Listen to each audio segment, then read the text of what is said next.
যুক্তরাষ্ট্রের সঙ্গে reciprocal trade ART চুক্তি স্বাক্ষর করেছে বাংলাদেশ। সোমবার রাত 10টার দিকে বাংলাদেশের পক্ষে বাণিজ্য উপদেষ্টা শেখ বশিরউদ্দিন এবং যুক্তরাষ্ট্রের পক্ষে বাণিজ্য প্রতিনিধি জেমিসন গ্রিয়ার চুক্তিতে স্বাক্ষর করেন। নতুন চুক্তি অনুযায়ী বাংলাদেশের রপ্তানি পণ্যের ওপর পাল্টা শুল্ক কমিয়ে 19% নির্ধারণ করা হয়েছে। আর যুক্তরাষ্ট্র থেকে আমদানিকৃত তুলা ও কৃত্রিম তন্তু দিয়ে তৈরি পোশাক রপ্তানিতে রেসিপ্রোকাল শূন্য শুল্ক আরোপ করা হয়েছে। চুক্তি স্বাক্ষরের সময় বাংলাদেশের পক্ষে আরও উপস্থিত ছিলেন প্রধান উপদেষ্টার আন্তর্জাতিক বিষয়ক বিশেষ সহকারী লুৎফে সিদ্দিকী, জাতীয় নিরাপত্তা উপদেষ্টা ডক্টর খলিলুর রহমান এবং বাণিজ্য মন্ত্রণালয়ের সচিব Mahbubur Rahman.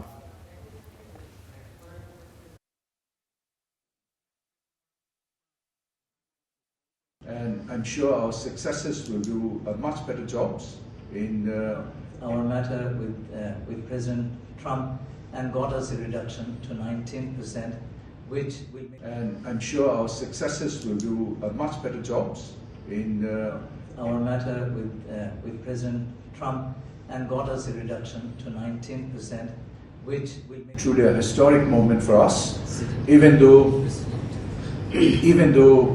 we will be leaving the office in only a few days, and I'm sure our successors will do much better jobs in implementing those commitments those we have made. And I'm so happy that to hear that you have talked with both the parties. That in fact makes it even better. এ বিষয়ে আরও জানবো আমাদের সহকর্মী নাইম আবিরের কাছ থেকে। নাইম, প্রধান উপদেষ্টার কার্যালয় থেকে কেমন জানতে পেরেছেন, কি কি সুবিধা আসলে বাংলাদেশ পাচ্ছে, কোন পণ্যে কতটুকু শুল্ক আরোপ হলো সেটি তো জানাবেনই, পাশাপাশি নির্বাচনের একদম আগ মুহূর্তে এ ধরনের একটি চুক্তিকে অনেকে অনেকভাবে ব্যাখ্যা করার চেষ্টা করছে, আন্তর্জাতিক মিডিয়াও বেশ গুরুত্ব সহকারে এই বিষয়টি প্রকাশ করেছে। আপনার কাছে বিস্তারিত জানতে চাই।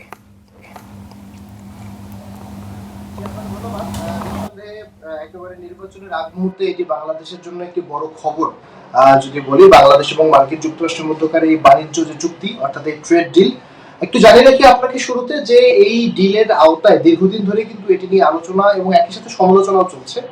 শুরুতে এটি বাংলাদেশের উপরে এই ট্যারিফটি যুক্তরাষ্ট্রের পক্ষ থেকে আরোপ করা হয়েছিল 37%, অর্থাৎ 37%, এবং আমরা গতকাল বা গত পরশু দিনও আমরা জানতাম যে এটি বাংলাদেশ দুই পক্ষের মধ্যকার, অর্থাৎ বাংলাদেশ এবং মার্কিন যুক্তরাষ্ট্রের মধ্যকার নেগোশিয়েট করে আলোচনা করে এটিকে 20% তারা বাংলাদেশের তরফ থেকে নামতে পেরেছে। এবং আরেকটি বিষয় নিশ্চয়ই আপনি জেনে থাকবেন যে এর অন্যতম একটি কারণ হিসেবেও কিন্তু বলা হয়েছে, প্রথমে বলা হয়েছিল যে 25টি বোয়িং এয়ারক্রাফট কিনতে হবে, এটি নিয়ে একটি চুক্তির গুরুত্বপূর্ণ বিষয়। এবং গত পরশুদিন যখন বাণিজ্য উপদেষ্টা, অর্থাৎ একই সাথে তিনি বেসামরিক বিমান উপদেষ্টা, তিনি যখন সংবাদ সম্মেলন করেছেন তখন তিনি এটি নিশ্চিত করেছেন যে বাংলাদেশের পক্ষ থেকে এটি 14টি বোয়িং কেনার ব্যাপারে যে একটি চুক্তি, সেটি প্রায় একেবারে সিদ্ধান্ত হয়ে গেছে। এবং এই সমস্ত কারণে সেই বাণিজ্য যে শুল্ক সেটি 20% থেকে আরো কমতে পারে, কিন্তু সেটি কত শতাংশে নামতে পারে সেটি নিয়ে তিনি স্পষ্ট করেননি। আজ যখন আমরা দেখলাম বাংলাদেশ সময় রাত 10টায় এবং ওয়াশিংটন সময় 11টায় এই চুক্তিটি যখন স্বাক্ষর হয়েছে, তখন কিন্তু আমরা দেখলাম যে এখানে বাংলাদেশের তরফ থেকে আরো 1%, অর্থাৎ 20 থেকে 19% এসে নেমেছে। এবং এটাকে যদি আমি আরো বিস্তারিত বলতে চাই, তাহলে 37% থেকে এই সংখ্যাটি 20% নামিয়ে নেওয়া হয়েছিল, এবং এরপরে এখন যখন চুক্তিটি স্বাক্ষর হলো তখন কিন্তু এটি এসে 19% নেমে ঠেকলো। এটি নিঃসন্দেহে বাংলাদেশের জন্য একটি ভালো খবর, এটি বলার কোনো অবকাশই রাখে না, 1 নম্বর। 2 নম্বর বিষয় হচ্ছে এই চুক্তির মধ্যে বিস্তারিত আর কি কি রয়েছে সেটি এখনো পর্যন্ত আমরা জানি না, কারণ আগামীকাল দুপুরের দিকে বাণিজ্য উপদেষ্টার পক্ষ থেকে একটা ব্রিফিং করা হবে, সেখানে এই চুক্তির বিস্তারিত তুলে ধরা হবে।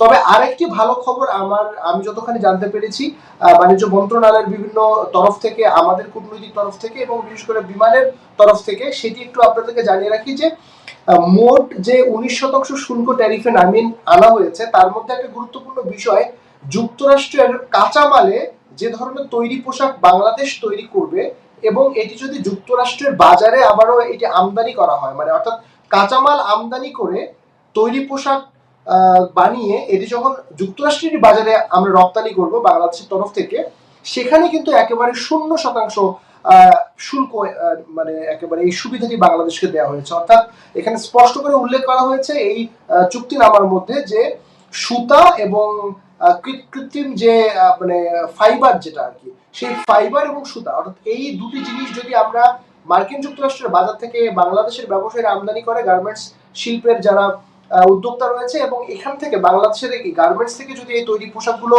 আবারও একেবারে ওই ওদের কাঁচামাল ব্যবহার করে মার্কিন যুক্তরাষ্ট্রের বাজারে আমরা রপ্তানি করি, তাহলে কিন্তু একেবারে 0% এখানে রাখা হয়েছে শুল্ক। সুতরাং এটিও আর একটা ভালো খবর। এবং এরপরে আমি যদি বিস্তারিত একটু জানিয়ে রাখতে চাই যে বাংলাদেশের ইন্ডাস্ট্রিতে যারা এই মুহূর্তে গার্মেন্টস এর ব্যবসা করে, পোশাক রপ্তানি খাতের সঙ্গে জড়িত, তাদের দু একজনের সাথে কথা বলার সুযোগ আমার হয়েছে, যেহেতু মাত্র অর্থাৎ বাংলাদেশ সময় 10টায় এই যখন চুক্তিটি স্বাক্ষর হয়েছে, আমরা কিন্তু 10:20 বা 10:30 নাগাদ এই তথ্যটি পাই। এরপরে আমাদের হাতে খুব অল্প সময় ছিল যে এইটা নিয়ে আমরা বিস্তারিত জানবার ক্ষেত্রে। তবে যে দুই একজন গার্মেন্টস শিল্প ব্যবসায়ী রয়েছে, অর্থাৎ তৈরি পোশাক খাতে যারা ব্যবসায়ী রয়েছে, তাদের সঙ্গে আমাদের কথা হয়েছে। তারা কিন্তু আমাদেরকে এটি বলছে যে এটি একটা খুবই ভালো সংবাদ হলো বাংলাদেশের জন্য। 20% থেকে এটি 19% নেমে এসেছে, এবং একই সাথে ট্যারিফ অর্থাৎ যুক্তরাষ্ট্রের কাঁচামালে যে আমরা তৈরি পোশাকটা বানিয়ে রপ্তানি করবো, সেক্ষেত্রে শূন্য করা হয়েছে। তবে এখানে একটি গুরুত্বপূর্ণ বিষয় গত কয়েকদিন ধরে আলোচনা হচ্ছে, সমালোচনা হচ্ছে। আপনি যে প্রশ্নটি আমাকে করেছেন যে নির্বাচনের একেবারে মানে আগের রাত বা 2টি রাত আগে এই ধরনের সিদ্ধান্ত কেমন আসলে হলো। তবে এই বিষয়টি নিয়ে যদি আমি বাণিজ্য উপদেষ্টা এবং একই সাথে পররাষ্ট্র উপদেষ্টা শেষ যখন ব্রিফিং উনি করেছেন পররাষ্ট্র মন্ত্রণালয়, তখন কিন্তু তার সঙ্গে আমরা কথা হয়েছিল, এবং আমরা জিজ্ঞেস করেছিলাম যে এখানে বাংলাদেশের এই শেষ মুহূর্তে এসে অন্তর্বর্তী সরকারের বাংলাদেশ কিন্তু 3টি বড় চুক্তি করেছে। আপনি নিশ্চয়ই জেনে থাকবেন, চীনের সাথে একটা সামরিক চুক্তি হয়েছে, জাপানের সাথে প্রথমবারের মতো অর্থনৈতিক একটি চুক্তি হয়েছে, এবং তৃতীয় চুক্তি সেটি হচ্ছে আজ মার্কিন যুক্তরাষ্ট্রের সঙ্গে যেটি হলো। সুতরাং এই 3টি, একটি হচ্ছে সামরিক চুক্তি, একটি অর্থনৈতিক চুক্তি, আর একটি হচ্ছে বাণিজ্যিক চুক্তি, একটি হচ্ছে চীনের সাথে, জাপানের সাথে এবং মার্কিন যুক্তরাষ্ট্রের সাথে। সুতরাং আপনি বুঝতে পারছেন যে খুবই গুরুত্বপূর্ণ 3টি চুক্তি, এবং খুবই গুরুত্বপূর্ণ বাংলাদেশের কাউন্টার পার্টে যে দেশগুলো রয়েছে, জাপানের কথা বলি, চীনের কথা। অসংখ্য ধন্যবাদ নাইম, বেশ বিস্তারিতভাবেই আমাদেরকে জানাচ্ছিলেন।